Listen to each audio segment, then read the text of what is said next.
साम्राज्य, सामान्यांचा असामान्य आवाज। सोलापूर जिल्हा परिषदेच्या वतीने पालखी मार्गावर देण्यात येणाऱ्या विविध सोयी सुविधांची युद्ध पातळीवर जय्यत तयारी सुरू आहे।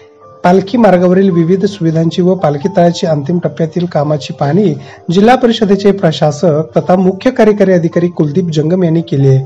वाखरी पालखी तळावर पिण्याच्या पाण्याच्या टाकीवर ग्रामपंचायतीच्या वतीने विद्युत रोषणाई देखील करण्यात आली आहे। पालख्या सोलापूर जिल्ह्यात आगमन होण्यापूर्वी शेवटचा मुक्काम असलेल्या वाखरी येथील सुविधा अंतिम टप्प्यात असून त्या पूर्णत्वाकडे नेल्या जात आहेत।